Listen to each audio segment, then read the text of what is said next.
Definitely আমাদের ঢাকা জাতীয় stadium যেটাকে আমরা বলি সেটা ডেফিনেটলি একটা পুরনো ইনফ্রাস্ট্রাকচার। তো এখন আমরা দেখতেছি যে kind of like modern lighting ইকুইপমেন্টের সাথে পুরনো ইনফ্রাস্ট্রাকচারের একটা সামঞ্জস্য রাখার চেষ্টা হয়েছে। তো আমরা এখন আস্থা রাখছি বুয়েটের উপর।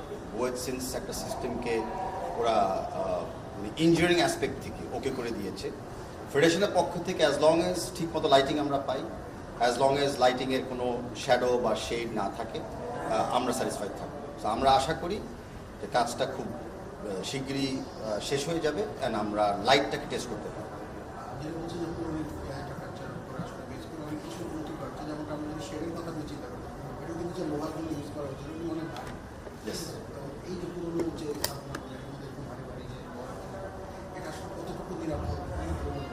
অ্যাজ আই সেড, আমাদের নিরাপত্তার বিষয়টা, ইঞ্জিনিয়ারিং বিষয়টা আমরা পুরোপুরি বুয়েটের ইঞ্জিনিয়ারদের উপরে আমরা আমাদের আস্থা রেখে দিয়েছি। যে এক্সপার্টরা যখন অ্যাপ্রুভ করে দিয়েছে বর্তমান ইনফ্রাস্ট্রাকচারটা, আমরা সেটার উপরে আস্থা রাখছি।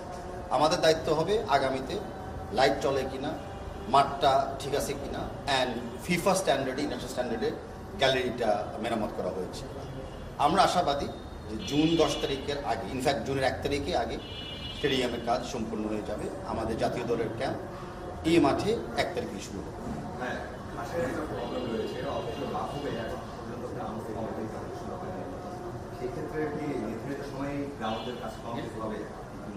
ইয়েস, গ্রাউন্ডস অ্যাকচুয়ালি কাজ করছে গ্রাউন্ড টেকনিশিয়ানরা।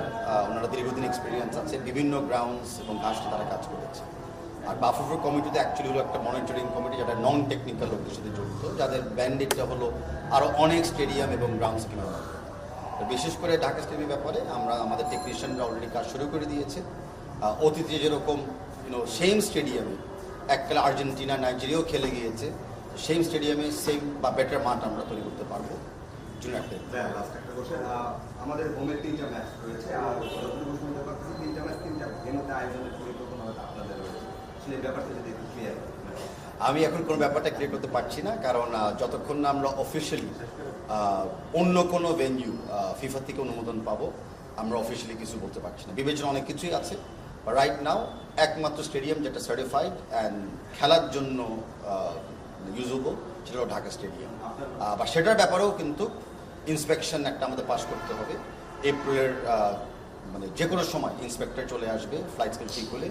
আমরা আশাবাদী ঢাকা স্টেডিয়াম ঠিক থাকবে, অন্য স্টেডিয়াম পরিদর্শন করার পরে আরও অফিসিয়াল কমেন্টস আমরা করতে পারবো।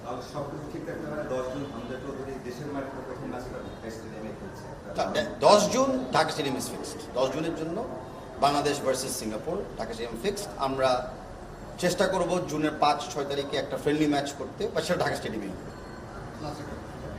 ঘাসগুলো আমরা দেখেছি যে বেশ কয়েক রকমের ঘাস আসলে করা হয়েছে, পরবর্তীতে কথা বলে তারা বলছেন যে এটা আসলে পরীক্ষামূলকভাবে রোপণ করা হয়েছে। এর পরবর্তীতে আমরা দেখেছি আগাছ এবং এছাড়া আরও অন্যান্য জিনিসগুলো আছে। এই যে জাতীয় স্টেডিয়ামের যে ঘাসের যে আসলে বিষয়গুলো শুরু থেকে দেখে আসছি যে এই যে বর্তমানে তো আপনার নতুন কমিটি যেহেতু তো এখানে কি এই বিষয়টাকে একটু প্রাধান্য দেবেন বা ড্রেনেজ যে ব্যবস্থাটা? আমরা জানি যে ঢাকা স্টেডিয়ামের বৃষ্টিগুলো কিন্তু তো এটা আসলে কতটুকু ড্রেনেজ ব্যবস্থাটা আর ঘাসের বিষয়টা দেখেন, আমি ব্যক্তিগতভাবে অনেস্টলি বলছি, আমি ঘাস এক্সপার্ট না, আমি মাঠ এক্সপার্ট না। যারা এক্সপার্ট, যারা টেকনিশিয়ান, তাদের উপরে আমরা আস্থা রাখছি। ওনারা আমাদেরকে অ্যাসুরেন্স দিয়েছে যে যেই স্ট্যান্ডার্ড দরকার সেই স্ট্যান্ডার্ডে আমাদের ফিল্ড রেডি হয়ে যাবে জুন 1 তারিখের আগে। তো সেই জায়গায় আমরা আছি। আমরা মূলতভাবে আপনাদেরকে শেয়ার করতে পারি যে আমরা ওভারঅল স্টেডিয়ামগুলো নিয়ে আমরা কাজ করি। ঢাকা স্টেডিয়ামে গ্রাস ফিল্ড হতে যাচ্ছে, আমাদের কমলাপুর স্টেডিয়ামে অতি শিগগিরই পিচ টার্ফটা লেগে যাবে। তো সেই জায়গায় আমরা লজিস্টিক্সটা ব্যবস্থা করে দিয়েছি। একটা ইনস্টলেশনের পার্টটা তো টেকনিক্যাল টিম করবে, and I am sure, in fact আমরা অ্যাশিওর্ড আছি যে ওরা ভালো কাজ করবে। ঘুরে গেছে আসলে ওই মাছ পিপলের সাথে আসলে আপনারা কানেক্টেড করতে পারেন এটাকে। এই যে 10 দিন ম্যাচ আছে, তার আগে কোনো পরিকল্পনা করছেন নাকি মাছ পিপলের জন্য? কারণ তার উন্নত অনেক বেশি। না, আনফর্চুনেটলি আমাদের হোম ম্যাচ হওয়াতে যে কোনো প্লেয়ার যখন ডাক করবে ন্যাশনাল টিমের জন্য আর ক্যাম্প শুরু হয়ে যাবে, ওই ক্যাম্প চালানোর অবস্থায় অ্যান্ড ম্যাচ দিন পর্যন্ত আমরা কোনো প্লেয়ারকে অ্যালাউ করতে পারবো না ক্যাম্পের বাইরে কোনো কাজ করার জন্য। তো আমরা সব প্লেয়ার থেকে সমানভাবেই দেখবো, সমানভাবে ট্রিট করবো। এখন আলটিমেটলি কারা ডাক পায় সেটা অপেক্ষা করবো।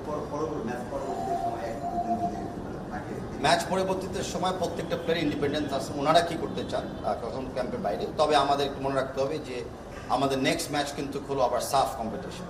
তো আমরা ক্যাম্পে কি ব্রেক দিব নাকি ম্যাচের পরপর ক্যাম্প রিজিউম করব, সেই সিদ্ধান্ত এখনও আমাদের হয় নাই। বাট ক্যাম্পে থাকা যে অবস্থায় কোনো প্লেয়ারই বাইরে বা অন্য কোনো কাজ করতে পারবে না। Thank you. Thank you very much. Thank you.